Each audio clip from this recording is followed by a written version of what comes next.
ink-a-dink, ink-a-dink, ink-a-dink, ink-a-dink, ink-a-dink, ink-a-dink, ink-a-dink, ink-a-dink, ink-a-dink. Wow!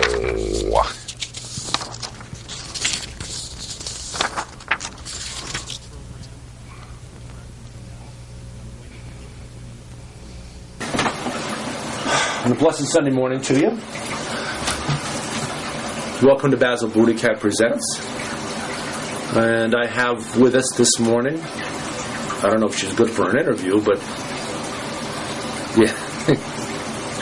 Basil said, let her go, please, let her go. She's already past that 40-second work week mark, and she's on overtime, so, oh my gosh, she's so fluffy. This cat is so amazingly fluffy. This, of course, is Walter Forest Cat, and known as Feather Duster Kitty because, well, I'll let Walter announce. Show you. Look at that thing she's got back there. Okay, go ahead. Here, let me make a little pathway for you. Okay, look, there's some catnip over there. We'll go on a coffee break. On a catnip break, and there you go. Okay, look there. Look at that. Look at that. Nice, huh? Yeah. So, Friday night, we were talking about a lot of things. We took a lot of the conversation up by communicating with good and dear friend of Basil's and mine, Marty Heiser, about Planned Parenthood, and finding some extreme differences of opinion, most of them based on fact and fiction, about the fact that no federal tax dollars for, I think it's about 30 years now, no federal tax dollars are allowed to be used for abortion. Marty came on a show and claimed quite the opposite, that the Planned Parenthood not only aborts babies using federal dollars, but they turn around and they apparently they coat them in gold and sell their organs for research at a hefty profit. Again, a lie. But sometimes you don't need a lie to make a point. Sometimes you don't need the truth to make a point. Sometimes a lie works a lot more favorably. And Marty and I got into a rip-roaring discussion about that at Basil's. Let him put it his own way.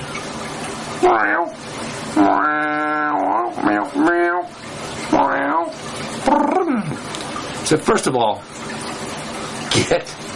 get that kid off the table. She's costing me money. Do you pay her?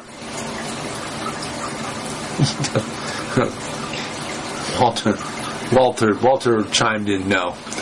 But and second of all, this show's about me, says Basil. Said this show's about me. I want to talk about the things I want to talk about. And said, hey, is that Donald Trump over there? Yeah, Basil, Donald's here. Donald Trump is his two-dimensional self is here, and you want me to see if I can get him on the phone? Well, all I got out of that was a nod, but I'll take that. Hey, kid. Oh, okay. Okay, there we go.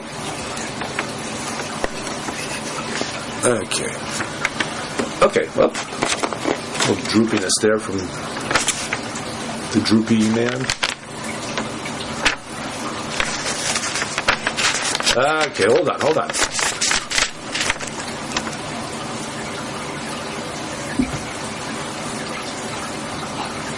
Is this how you want me to reach out to him?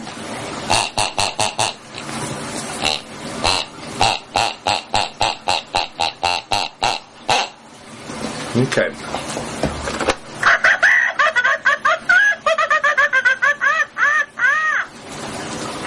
Well, We know he's driving the clown car. We know he's in charge of that because he's got 24% of self-described Republicans who place him as their candidate of choice at this moment. And way back in the clown car, you have a bunch of others, starting with Jeb Bush, and working your way on back to that to many other candidates. But it looks like it's going to be pretty much the guy with other people's money, Jeb Bush, versus the guy with his own money, Donald Trump. And okay. Oh, answer the phone. Well, it's not on the. Hold on. No, that's Lil. Lil on the Cat in the Hat phone. Lil likes to join us. She's here as the Calico Cat turned into the Calico Stone, but she's also here on the Great Big Cat in the Hat phone. We also have, and we'll check. Nope, not the Nickelodeon phone either. Well, third choice. The Inky-Dinky phone. Nope. Although I think Barney Heiser might be there. I think his fingers are on his keyboard right now. Get ready to send us some more thoughts.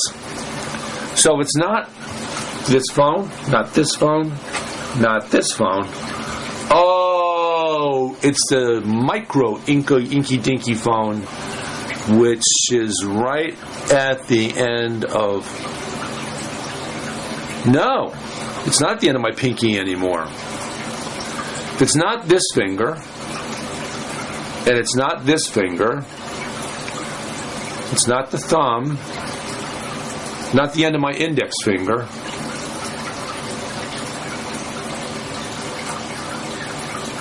Oh, okay. Yes, Mr. Trump. Or should I call you Donald? Okay. Yeah, he's there, Basil. Oh, he fell off. Hold on. Got it. Okay. So,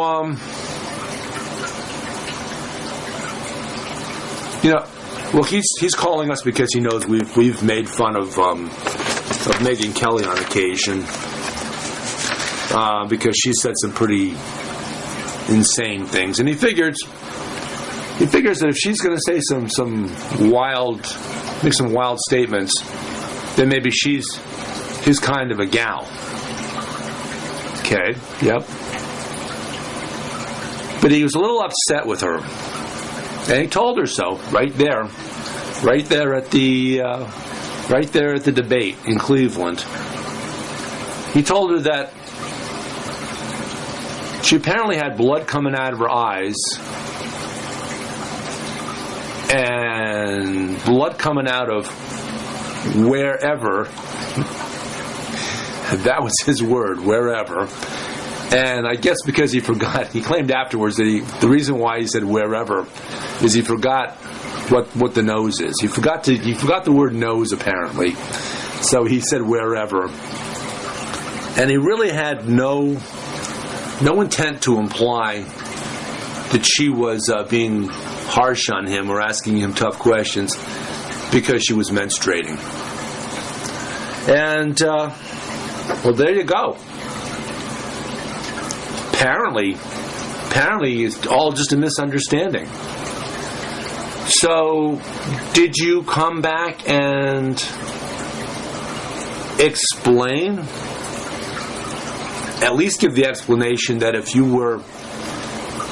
anyone was offended, then I apologize for their being stupid enough to be offended by my remark. You didn't say that, did you? You didn't come back with, you didn't give us that. How come you didn't at least give us that? How come you couldn't have at least acknowledged that it was a reasonable presumption on people's parts that if you said wherever back to Megyn Kelly and kind of gave her a little look at her lower extremities and sort of put your fingers out and go like this and go like that, that you didn't mean what it seemed like you meant. How come? How come you didn't at least do that? Said, I'm the Donald, and I don't answer to anybody. I'm the only one out of all the candidates who has the strength and the courage to speak the truth, at least how he sees the truth, and that's it. So why should he apologize to anybody? Because apologizing only makes a president look weak. So you don't want to look weak as a president. You want to tell everybody that. Just like that, apparently. You want to tell everybody that you don't owe anybody an apology for anything. Basil said,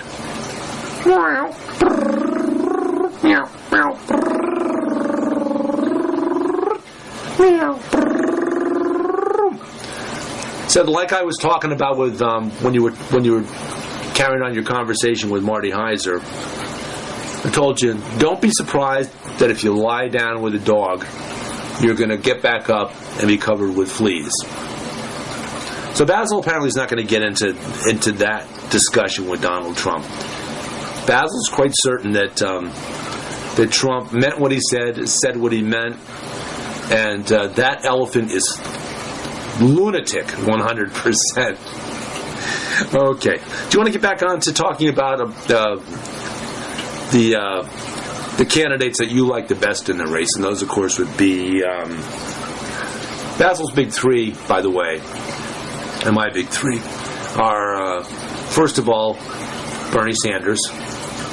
Bernie speaks for us, and he speaks the truth on many important issues, and not afraid to weigh in on any issues. Oh, wow.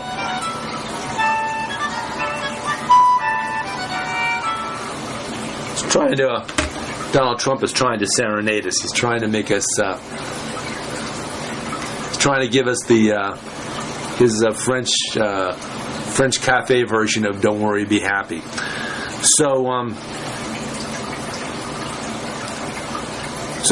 Bernie Sanders, certainly our number one choice. Elizabeth Warren probably would be our number one choice if she were a candidate.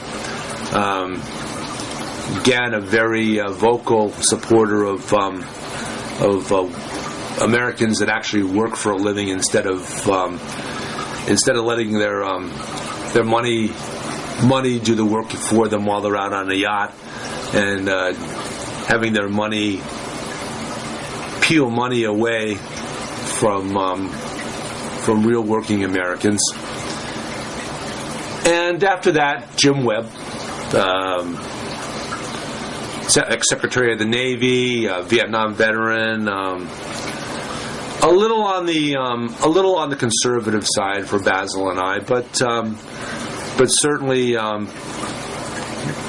honest, and that's certainly one of the main considerations when you look at a potential president of the United States. Third choice, Hillary Clinton. Like Senator Sanders said on Face the Nation, she's been getting bombarded for a couple decades now about non-issues, claims against her, claims that she and Bill Clinton murdered, I think the list was about 70 or 80 individuals that in some way died in a way that conspiracy theorists can claim to be under mysterious circumstances. And as Senator Sanders said, a lot of the stuff that's thrown at her is based on misogyny, based on the dislike of women, and that was unfair. And we'll agree that Hillary Clinton gets beat up and lied about ad nauseum by her opponents. Of course, here's the thing, Basil. We're in the 2016 election's coming up, and here's a comparison between 2016 and 2008. Here's a comparison. In 2008, the Republicans had spent tons of money on research, focus group research on how best to attack Hillary Clinton, because she was going to be the candidate. She was it. Guaranteed. She guaranteed it. Republicans guaranteed it. Everybody guaranteed it. Then along came Senator Barack Obama and set the Democratic Party on its head. Won Iowa, went on to win a lot of caucuses and presidential primaries, Democratic Party presidential primaries, and became the candidate. Oh, okay, yeah. Basil wants me to note that one good example of how he out-organized Hillary Clinton was that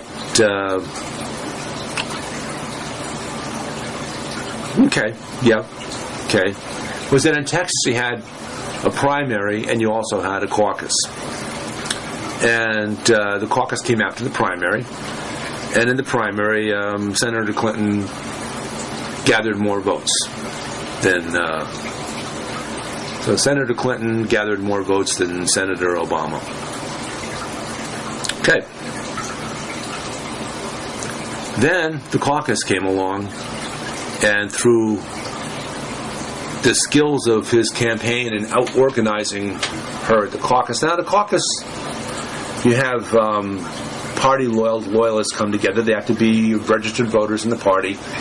They show up, identify themselves, prove that they're members of the party, and then they gather in a room, depending upon what portion of the state you're in, what voting district you're in, and you divide up according to who supports whom. So you kind of divide the room up. When you have multiple candidates, you have this candidate's supporters, this candidate's supporters, that candidate's supporters, or in this case, probably they were just at that point the two main candidates. Divide them up. And as it turns out, Barack Obama won the Texas caucus. And that added to his strength. He was ahead by a fairly decent amount at that point. He went on to win the nomination, and the rest is history. Now, fast forward to 2016, and once again, Hillary Clinton is the. It's not fair to say that she's the anointed candidate. Nobody's anointed her. I mean, that's something that Republicans try to pass off, because it sounds so un-American. Anointed. It sounds more British. It sounds more. It doesn't sound like American retail politics. So you've got your presumed candidate, and you have some challengers that have come along, and the most formidable one being Bernie Sanders, Senator from Vermont, Bernie Sanders, who has spent his entire career a member of the Socialist Party, ran as a socialist in Vermont for the House, and ran as a socialist member and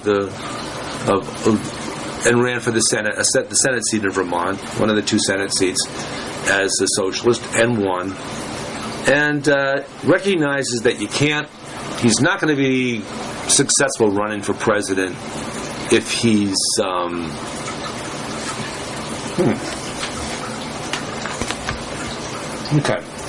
going to be successful running for the presidency as a member of the Socialist Party. So he gravitated toward the closest thing, which is the Democratic Party, and took some flack from his friends back in Vermont, who said, "Oh, geez, I just crushed the phone. We got a backup phone, a micro-inky-dinky-phone." Okay. Mr. Trump, you're still there? Mr. Trump.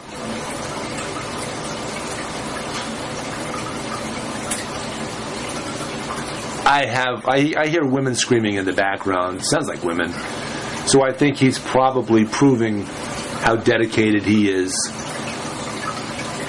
toward the ladies. So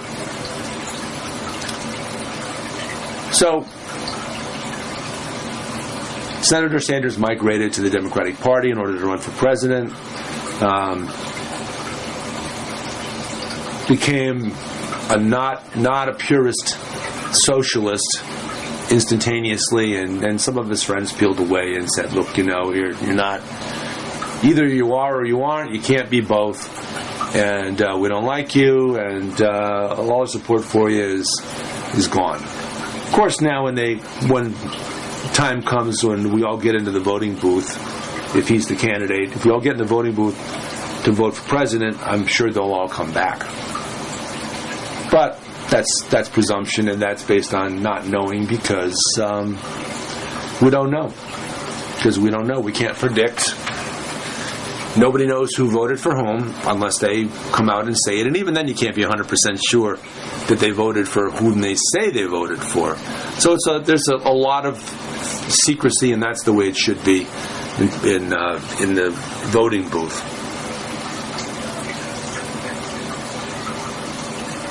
What do you mean? Basil said, we went through an entire Friday night show acting like we're PBS. And even on PBS, you have sponsored by stuff. You have acknowledgments of corporate sponsors and foundation sponsors, including the Koch Foundation, who sponsors a lot of good television shows. And companies do this. Corporations sponsor shows in order to get their name out there in a subtle way, and let everybody know that they're community-minded people, that they're community activists. I like that term, community activists. So,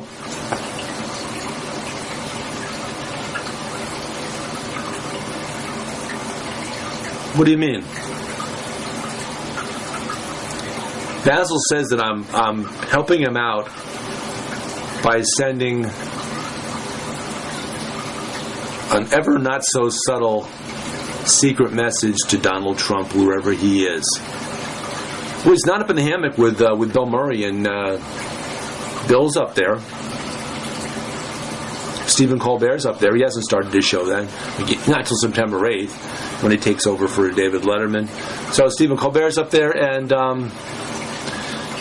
the one we like to call LFFF, Drew Carey, is up there. So the three of them are up there. I don't think Donald Trump's up there. No, he's not. He's certainly not up there. Okay. So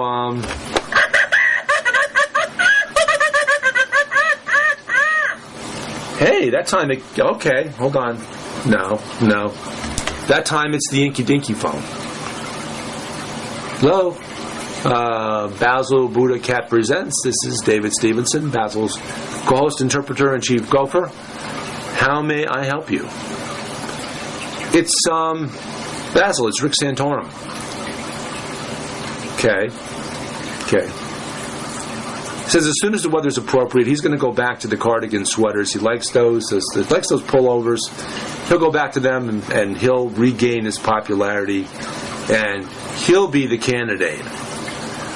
Because he can more clearly enunciate the conservative point of view. And Basil, I've always kind of likened Rick Santorum in a lot of ways to our good friend Marty Heiser. Some sensitive, does some good things for people. Rick Santorum has a child that's got some disabilities that I believe he adopted. I know Senator McCain has 2 children that he adopted, 2 Vietnamese children that he adopted, and Senator Santorum likewise. For that matter, Michelle Bachmann and her husband are into the adoption scene, and they've adopted some kids, and and are giving them an opportunity to live in maybe not a coherent household, but in a household where at least they're loved and cared for. So, that's where you want to take the conversation? All right. Trump, gone. Okay. So this is another reach out we have to Marty Heiser. And Marty is what he describes as being pro-life. And by that he means opposed to any abortions. And nobody's for abortions. He'll get that eventually, is that none of us are in favor of abortions. But at the same time, women are adults. Fetuses are not. And adult people have more rights and more responsibilities than the unborn. They do. They just do. And so women do have the right, the constitutional right, to make a decision whether to carry a fetus to term or not. So here's the thing. Our challenge is to Marty and to folks out there that are opposed to abortion, that they should put their energies in a positive focus. They should particularly adopt teenage girls that certainly one day may very well have unplanned pregnancies. And by adopting teenage girls, or babies for that matter, you have an opportunity to send the message out that children are not going to be, that there's an alternative, that all is not lost if you bring a baby into the world. If you have a baby, you don't have to worry so much about that baby not being loved, about it ending up in perpetual foster care, in orphanages, in situations where we wouldn't want them to be. And this, of course, is why women quite often make the decision to have an abortion, is they don't want to be responsible for bringing a child in the world. They don't want to have to bear the guilt of bringing a child into the world that's got no future. And so by adoption, folks like Marty, as you know, Basil, you know that I have an adopted son that turned out pretty well, and certainly turned out a lot better, perhaps. You can never tell, you don't know for a fact, but I believe turned out better than he would have if he had not been adopted by his mom and me. And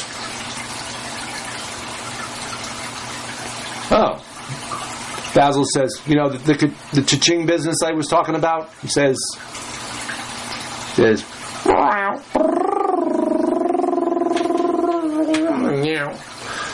show doesn't pay for itself. So, hold on.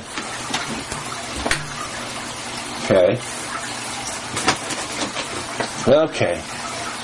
Somewhere around here there's a Hershey's Kiss.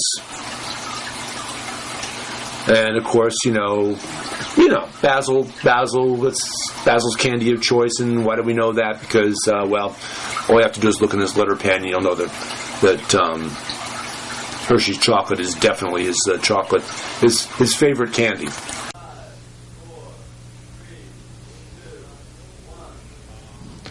They say they'd rob your grandma blind on Wall Street, fritter her away her Medicare on Wall Street, and Pharma Oil and their pet fox don't care if she lives in a box, so long as they wear platinum jocks on Wall Street, Meow.